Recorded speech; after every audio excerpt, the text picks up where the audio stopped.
শুভ সকাল বন্ধুরা, চলে আসলাম নতুন দিনে নতুন আর একটা ভিডিও নিয়ে। আশা করি সবাই ভালো আছো, সুস্থ আছো। কালকে দেখিয়েছিলাম গনগনে সূর্যের আলো, আজকে দেখো বর্ষা দিদি চলে এসেছে। কি সুন্দর ঝমঝম ঝমঝম করে বৃষ্টি হচ্ছে, দেখতে পাচ্ছ বন্ধুরা? দাঁড়াও দেখাই, একটু বড় করি। দেখো ধান গাছগুলো অপূর্ব লাগছে, অপূর্ব। এই দেখো এই দেখো ঠাকুরের থালা দুটো মারলাম, এটা গুরুদেবের থালা, এগুলো এটা বৃষ্টি আসছে, বৃষ্টি আসছে। কাণ্ডটা একবার দেখো বন্ধুরা। ওই যে গোপালও এখনও ওঠেনি, এবার উঠাবো। ফুল অল্প কটা তুলতে পারলাম, বাকি ফুল তুলতে পারলাম না। দেখো খালি জবা ফুল কটা তুলেছি, আর কোনো ফুল তুলতে পারিনি, কোনো কিচ্ছু হয়নি। দেখো এই দেখো ওইটা আলোটা জ্বলছে। আচ্ছা, বিছনাপত্র সব আজকে দেখিয়ে দিই, ঘরের লুকটা। এই দেখো বিছনাপত্র তোলা হয়ে গেছে। শাড়ি পরে যাওয়া নয় তো, আবার আজ আবার শাড়ি ভাঁজ করো। দাঁড়াও গুরুদেবকে দেখিয়ে দিই। এই দেখো এই গুরুদেবকে দেখানো হয়ে গেছে, ফুল দেওয়া হয়নি। দেখো কটা বাজে, মোটে বাজে হচ্ছে 7:20। এই দেখো বন্ধুরা চলে এলাম। আজকে মাথায় তেল দিলাম চুপচুপে করে, ভর্তি করে তেল দিয়েছি। খানিক পর থেকে হাসি হবে নাকি জানি না, তেল দিলে এখনকার দিনে ওরকম হচ্ছে, তেল দিলেই হলো হাসি শুরু হয়ে যায়। দিয়ে চলে এলাম। আর দেখা যাক, জোরে বৃষ্টি পড়ছে, খালি জবা ফুল কটা ছুটে গিয়ে একবার তুলে নিয়ে আসলাম, মনে করলাম তোলা হয়ে যাবে।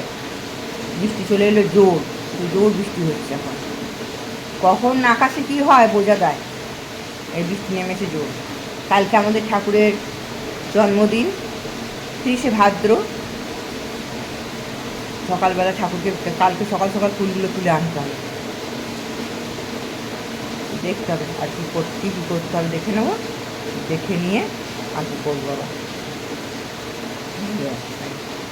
কালকে এক ঠাকুরের একটা ভিডিও ছাড়ো, কাল সকালেই ছাড়ো, ঠাকুরের একটা জন্মদিন ছুটি নিয়ে একটা ভিডিও ছাড়ো। তাই তো বন্ধুরা, ভালোই লাগে ঠাকুরের কাজ টাজ করতে, ভালোই লাগে। দেখি কতদিন করতে পারি, তাই না বন্ধুরা? ভালোই লাগে। কালকে ওই তো মন্দিরে গেলাম, প্রার্থনা হলো, তারপরে হিসাব হলো, তার প্রার্থনা হলো, তারপরে সৎসঙ্গে গেলাম। আজকে আছে, আজকে নান্নায় আছে, আজকে আর যাবো না। কালকে সকালবেলা আবার সকাল থেকে ঠাকুরের পুজো করে নিয়ে মন্দিরে, তারপরে বিকেলবেলা আবার গুড় আছে কালকে। কটায় বলে দেখি দিদি ভাইয়ের আবার স্বামীর শরীর খুব, স্বামীটার শরীরটা, দাদা ভাইটার শরীরটা খুব খারাপ। কী করে কখন যায়, খারাপ লাগে মানুষটা। হ্যাঁ, এত ঠাকুরের করে, দিদিভাইটা কাজকর্ম করে, এবার বাড়ির ব্যাটা ছেলে সুস্থ থাকলে তার মনটাও তার সুস্থ থাকে, জানি না কেন এমন হয়। তারও ভালো লাগবে, তাই না? সে দাদা ভাইটাও কদিন ধরে সৎসঙ্গে গেল, কিন্তু শরীরটা খারাপ করেছে, কালকে ডাক্তারখানা নিয়ে গেছিল, কালকে আর সৎসঙ্গে যায়নি, জানি না। হ্যাঁ বলছি, সবাইকে সুস্থ রাখুক, ঠাকুরের কাছে পরম পিতার কাছে প্রার্থনা করি, তবেই তো দিদিভাই আরও মনে জোর পাবে, তাই না? বাড়ির ব্যাটা ছেলে যদি ভালো থাকে, তবেই তো বাড়ির মেয়ে মায়েদের মন আরও ভালো থাকবে, তাই না? ঠাকুর যেমন ঠাকুরের সামনে বসে আছি, ওই জন্য বলছি ঠাকুরকে ফুলগুলো গুছিয়ে নিই। ফুল গুছাবো কি ও বাবা, শুধু জবা ফুল তুলেছি, ঠাকুরের ওখানে ভোগের ব্যবস্থা করবো, আবার দেখি কী করি। কখন বৃষ্টি থামবে জানি না। আজকে সোমবার তো, আজকে সোমবার আছে, পুজো দিতে যাওয়া আছে, দেরি করে যাবো। রাতে দুটো রান্না এসে করে খেয়ে নেবো। কিন্তু বৃষ্টি যা নামেছে, প্রচুর বৃষ্টি হচ্ছে, প্রচুর বৃষ্টি যাকে বলে। আমি ছুটে গেলাম নিচে, কাজের দিদি তো কাজ হয়ে গেছে, তো বসে রয়েছে ঠ্যাং মেলে নিয়ে। আমি বললাম তুমি এসো কিছু কিছু, আমি যাই ফুলগুলো তুলি। গায়ে তো বৃষ্টির জল পেলে জবা ফুলগুলো একদম ছ্যাঁদরা বেদরা হয়ে যাবে। কাঞ্চন ফুল তো দুটো তুলেছি, আরও আছে না জানে, বৃষ্টির জল পেলে ফুলগুলো ছ্যাঁদরা বেদরা হয়ে যায়।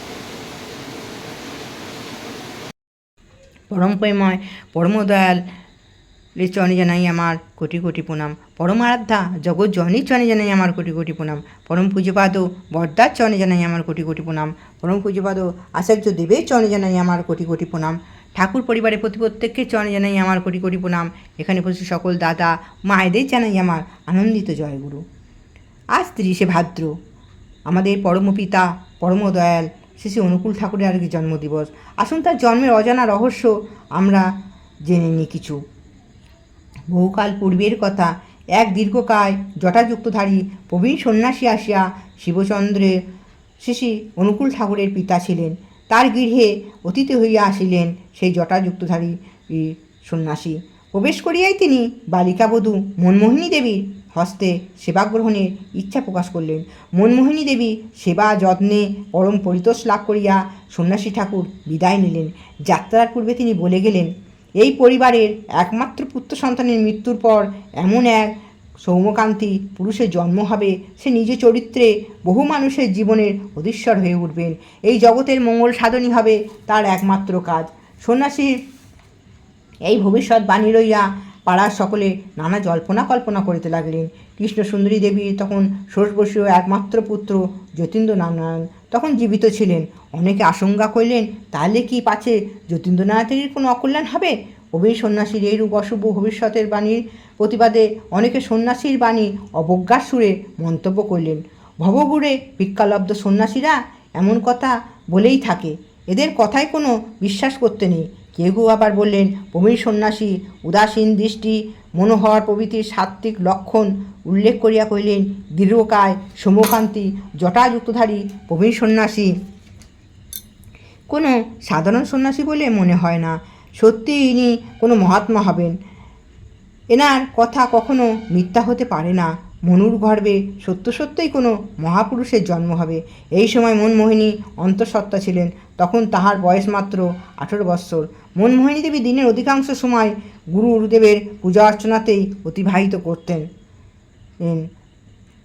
ত্রিসন্ধ্যা মন্ত্র সাধন, অষ্টপ্রহর নাম জপ নিয়েই তিনি বিভোর হয়ে থাকতেন।